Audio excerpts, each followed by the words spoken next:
What happens when a veteran Justice Department lawyer refuses to lie in court, only to be shown the door for telling the truth?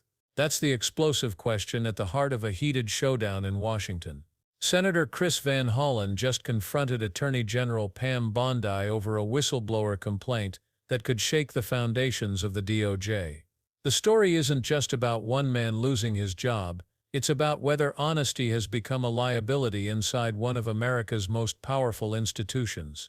And the deeper you look, the more disturbing it gets, from whistleblowers being silenced to crime victim services suddenly stripped of funding.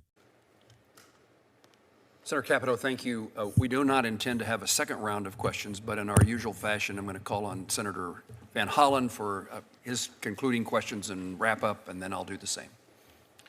Thank you, Mr. Chairman. So, Attorney General Bondi, I have some budget-related questions to follow up on here. First, with respect to the proposal with the ATF. I've heard your testimony here. I heard it in the House, so I really don't want to get into a I'm not questioning you about the policy at this point in time. I think you hear there's bipartisan disagreement here.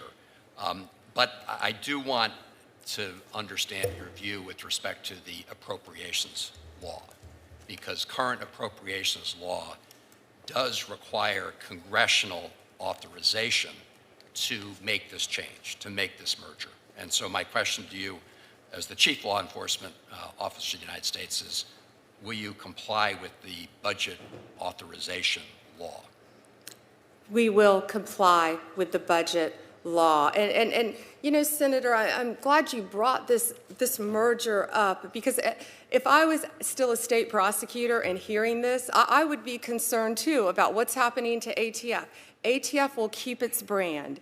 DEA will keep its brand. But what they're doing, they're going under one umbrella, doing away with the bureaucracy at the top. These agents are going, they want to be out hunting down criminals. That's what they want to do. They work, so much of this work is the same work, going back and forth. And now they will be working collaboratively together to keep America safe. And we're going to put hundreds of agents back, thousands, back on the streets, and that's where they want to be. And I would have had the initial concerns that you have about that. But give us a chance, let it work, let the DEA and ATF work together, get those agents out there, do away with the bureaucracy, and hopefully we will make America safer as a result of it.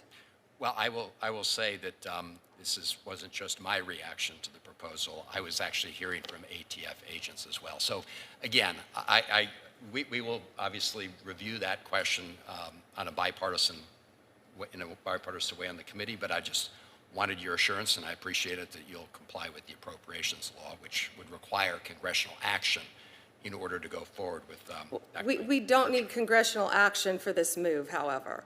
Oh, well, I thought I just got clarification. Well, it's going to be important to both the chairman and myself to understand your position as Attorney General on whether or not you can proceed with this merger without congressional action. We are keeping ATF, we are keeping DEA. We are putting them under the same umbrella within the Department of Justice. So I'm not arguing with you here. I want to understand your position. I think it will be important to members on both sides of the committee. The appropriations law currently would require that Congress approve of this merger. And so my question to you as Attorney General is, do you agree with that or disagree with that? We will complete this reorganization, and I'm committed. I will look at that under the law. We will not violate the law, Senator, and we will work with Congress regarding that. No, I appreciate that. So the second point I wanted to raise had to do with the prosecution of hate crimes, and I share your vigor in wanting to go after and prosecute hate crimes. I would just point out that the budget that you submitted zeroes out funding for 3 of the DOJ hate crimes programs, the hate crimes training program, Shepherd Bird Hate Crimes, the Javara Hire No Hate Act, and the community approaches to advancing justice. So I hope you'll work with the committee if we seek to restore funding for those programs. Yes, Senator, I just pulled up the details of those three. Let me see. I'd be happy to discuss those with you further. Good. And finally, I want to go back. All three of those. Thank you. I want to go back to the issues of grant determinations, because I think there continues to be some confusion between grants that had already been obligated that were withheld. And to my knowledge, there are about 400 of those still pending. It'd be helpful to get from your team if you have a different number. And then there's what we call notices for information, which relates to notices for future grant awards in this current fiscal year. Yes, there is a difference. And so I understood your earlier testimony to say, with respect to the notices, you the department plan to issue those very shortly. Is that right? Yeah, and Senator, yes, you are correct on that. We notified the affected grantees and members of Congress regarding the terminations and how to appeal. That was the $811 million of grants that were initially terminated in 2025. We're also talking about upcoming ones as well. Right. So I want to leave this hearing with some clarity on this issue. So when it comes to the notices of funding opportunities, because the clock is ticking on this fiscal year, do you and the Department of Justice intend to quickly notify people of those opportunities going forward? Yes, Senator Van Hollen, as I said earlier, and it will be done on a rolling basis, but yes, within the coming weeks, we are absolutely doing that, yes. And so finally, on a rolling basis. Tonight, we're pulling back the curtain on a scandal Bondi can't spin away. The whistleblower at the center of this storm is Arez Ruveni, a 15-year veteran of the Department of Justice who earned commendations during the Trump administration for his service. Ruveni says he was fired after refusing to sign off on an appeal brief he believed had no grounding in either fact or law. His words cut through the noise. "I didn't sign up to lie."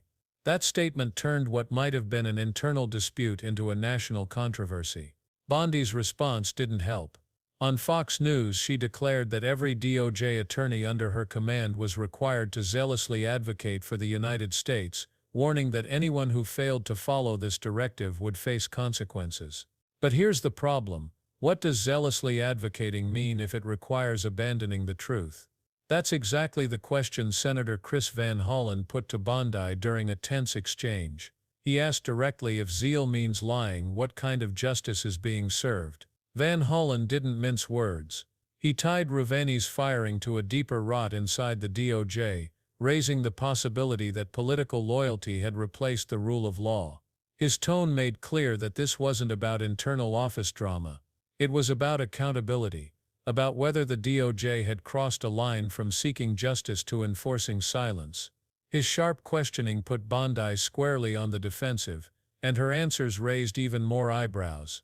Instead of directly addressing Ruveni's claims, Bondi deflected. She leaned heavily on legal shields, insisting the matter was pending litigation and wrapped in attorney-client privilege.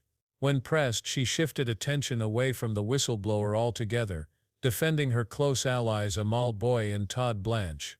She praised them as brilliant, ethical men and suggested that Ruveni's accusations against them were baseless. But the performance didn't land. To many, it looked like she was dodging responsibility while circling wagons around her inner circle. The impression was simple: protecting loyalists mattered more than protecting the truth. And then came the timing. Ruveni's complaint dropped just as Amal Boy's confirmation hearing for a federal judgeship was about to begin. Bondi called the timing remarkable, painting it as a suspicious coincidence meant to smear her ally. But to critics, the overlap looked like something else entirely, an effort by the DOJ to shield a powerful insider from scrutiny while discrediting a whistleblower. Online speculation exploded, with many asking whether Ruveni was punished not only for refusing to lie, but also for threatening the ascent of a political favorite. Van Hollen didn't let up. He reminded the room that this wasn't about an HR dispute or a clash of personalities. It was about whether the Justice Department itself was eroding from within. If honesty gets you fired, if whistleblowers are punished, then the very foundation of the justice system is under attack. That's why oversight, he argued, wasn't optional. It was urgent. And his warning hit home: if the DOJ can silence those who refuse to play along, then who will be left to defend the truth? As if the whistleblower case weren't damaging enough, Van Hollen pivoted to another explosive issue: funding for victim services. He pressed Bondi on why the DOJ had abruptly yanked grants across the country, cutting off money that shelters, law enforcement agencies and aid groups depend on to help victims of crime. Some of those grants dated back years, and many organizations were left scrambling overnight. Victims already navigating trauma suddenly faced the possibility of losing access to housing, legal aid and support services. Bondi admitted that grants had been slashed by 6%, but she tried to soften the blow. She told senators she had reinstated some programs on a case-by-case basis and invited them to call her personally if they had a problem. On the surface, her words sounded reasonable, even open. But the reality was harder to ignore. Across the country, the abrupt cuts sent shockwaves through vulnerable communities, leaving shelters underfunded and forcing staff to wonder how they would keep the lights on. The DOJ's decision looked less like responsible budgeting and more like reckless disregard for the people those grants were meant to serve. Pressed further, Bondi promised that new notices of funding opportunities would be posted very shortly, but her vagueness raised alarms. Fiscal deadlines were approaching fast, and many groups were running out of time to apply for support. Van Hollen reminded her that 30 senators had already written a letter demanding answers about frozen funds from the previous year, yet her office still hadn't responded. Instead of clear commitments, lawmakers were left with another round of stalling and excuses. The message was clear: victims and whistleblowers could wait, but Bondi's priorities came first, and that's where the larger picture becomes impossible to ignore. On one hand, a whistleblower claims he was fired for refusing to compromise the truth. On the other, victims of crime are caught in the crossfire of DOJ budget cuts and delays.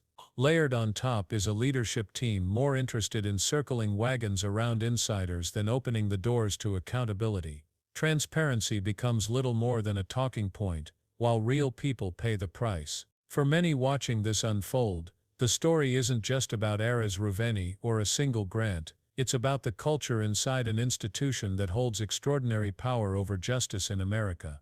If truth-tellers are silenced and victims are neglected, what hope is left for the rest of us? Bondi's polished words and vague promises might buy her time, but they don't erase the reality of what's happening. The DOJ doesn't just need better PR, it needs real accountability, the kind that doesn't crumble under pressure. So here's the bottom line. The fight playing out in this hearing room matters far beyond the careers of a few powerful names. It's a test of whether truth still has a place in the Department of Justice, or whether loyalty and silence are the only currencies that count. Ruveni's case, Van Hollen's questioning, and the grant cuts all point in the same direction: a department that risks losing its moral compass. And that's something no press conference can spin away. What do you think? Is this just political theater, or a sign of something deeper rotting inside the DOJ? Drop your thoughts in the comments below. We want to hear from you. And if you found this breakdown revealing, make sure to hit that subscribe button, because the next story is even more controversial and you won't want to miss it.